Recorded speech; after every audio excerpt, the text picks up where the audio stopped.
Okay, you may have already heard Your Way's Better by Forrest Frank. Here's a little sample of it.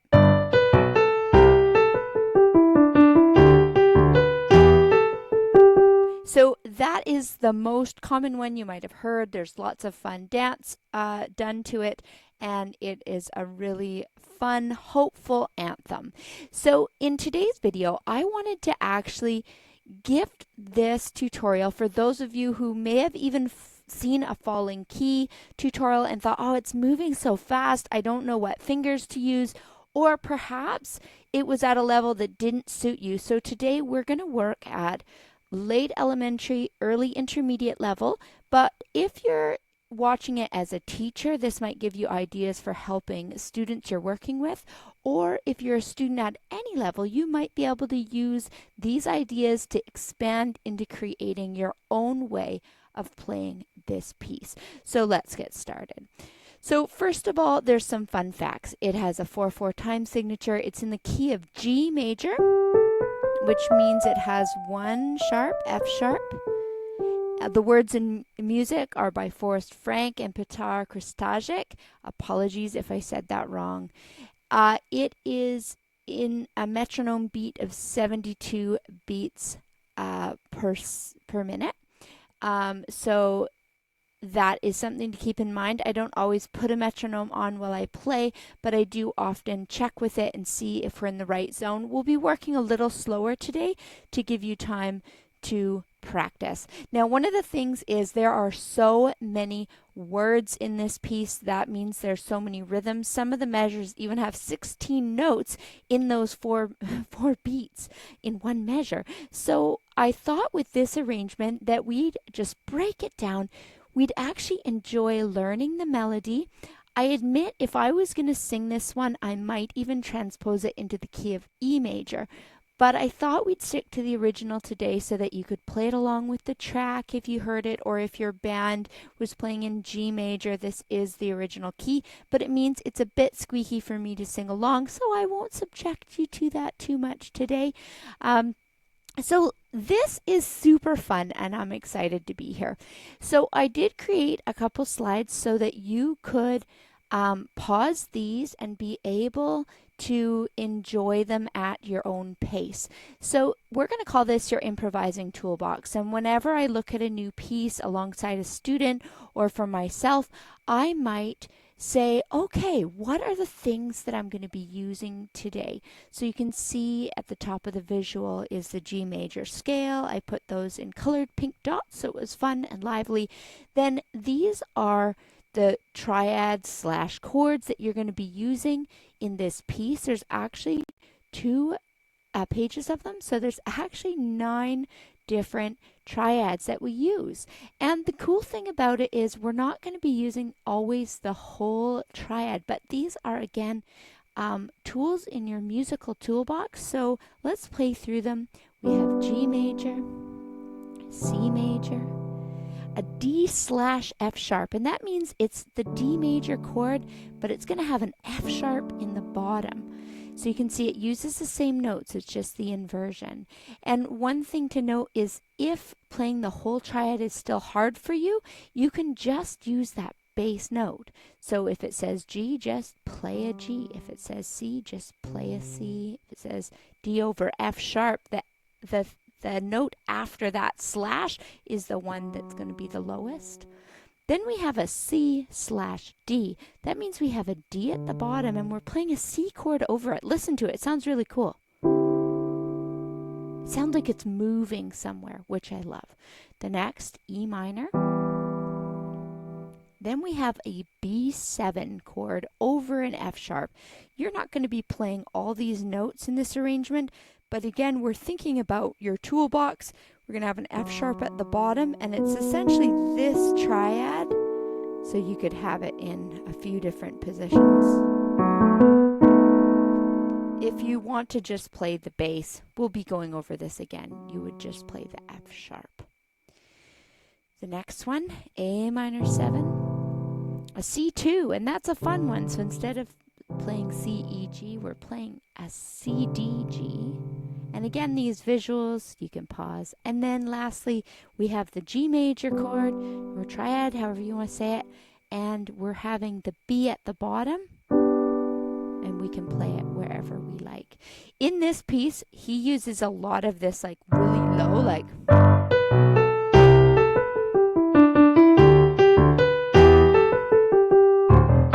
and we're using a lot of the lower stuff, but I find if you're playing the melody as well, it can feel very spaced apart, so you can really experiment with where you want to play your arrangement.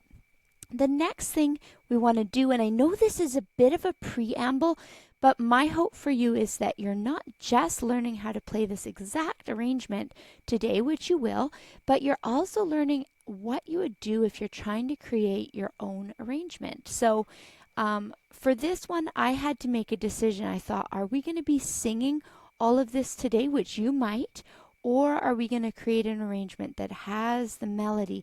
And I'll say that it was a lot of work to get the melody all in here accurately, but I decided to have it one where when you play it on the piano, people will recognize it whether or not you're singing.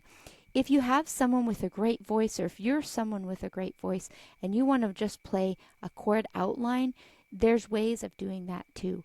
But for today, I'm going to also teach you the melody. The next thing is melody confidence either way. That means that when you're learning a piece and creating arrangement, listening to it lots, knowing the tune, even in those not as heard sections, is really important. So enjoy. That's part of your practice, listening to the original and enjoying that.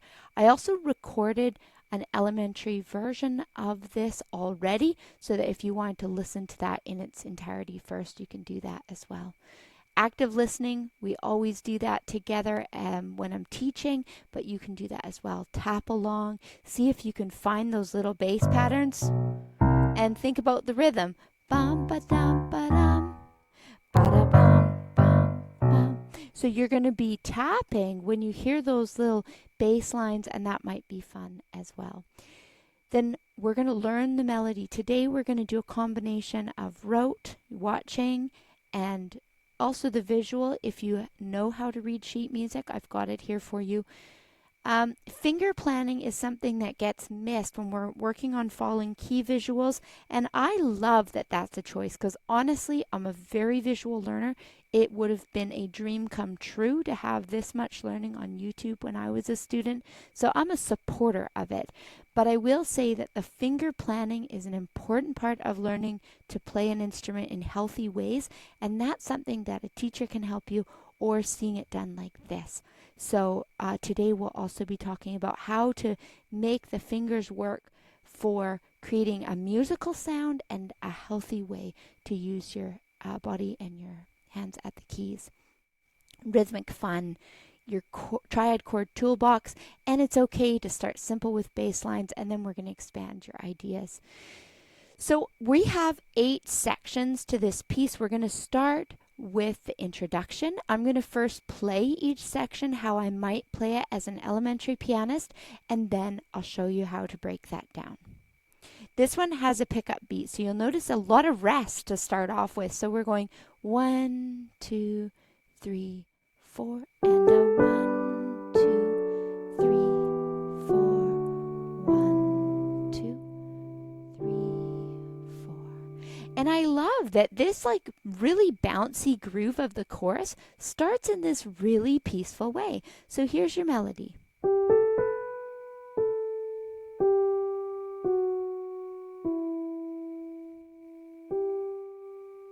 Isn't that cool? It's using scale notes. And again, you're saying, oh, okay, we're in G major, and you're going to see G major notes. So these notes kind of become a new term I use with one of my wonderful new students, is we call it the playground. So we're in the playground of G major today.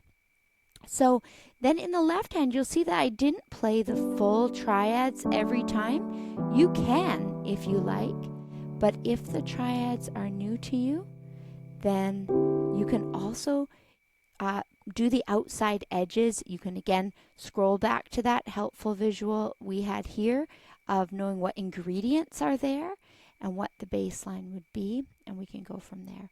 So if you see G up on the screen, you're going to play a G bridge like this, and then we're going to do the outside edges of the D with the F sharp on the bass, E minor, D, C, 2, and then just a single D is fine because it's going to be the bass. So once more.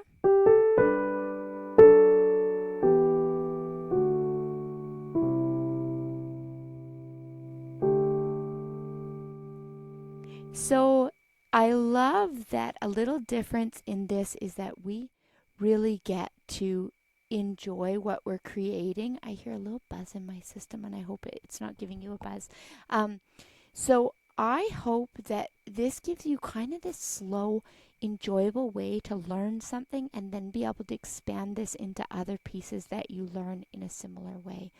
So you can pause with these slides and work with that as long as you need before moving to now step 2 out of 8. So one other tip is we're going to start with our thumb.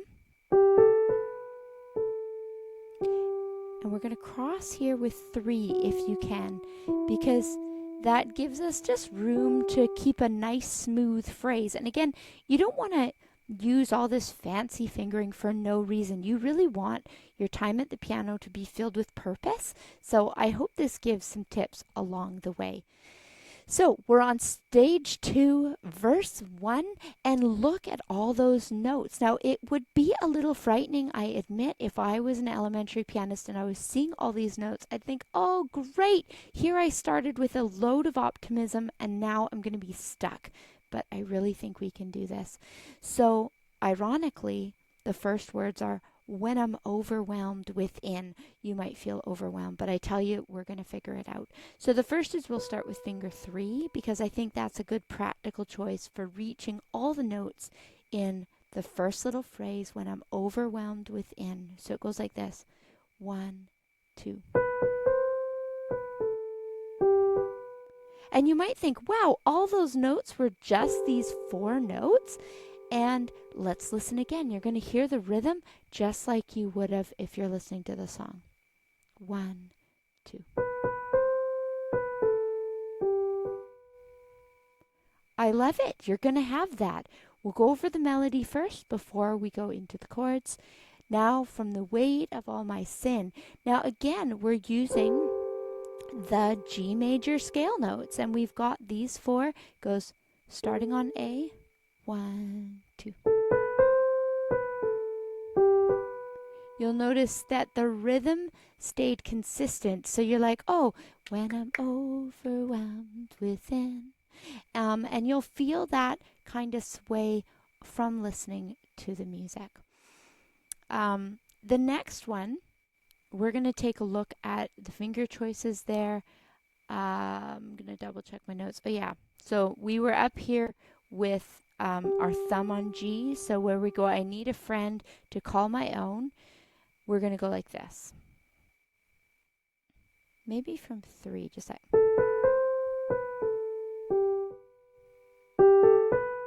Yeah, we're going to move a 2. When you go, I need a friend to call my own. If you're on finger 2, I need a friend to call my own. So see how I was ready for a bit of an extension because we cross over to the 2. I'll do it again without talking so you can hear.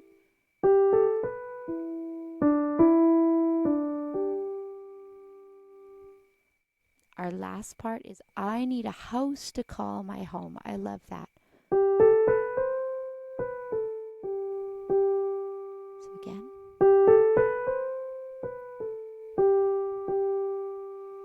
So those rhythms, we're really going to rely on knowing the tune.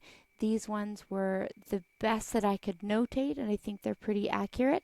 But it sometimes doesn't keep its charm when you're like 1 E and D 2 and like 1 E and D 2 E and 1 E and 2 E. So you can do it, but it might be easier to think about it in phrases, and you can speak them out. I need a house to call my home.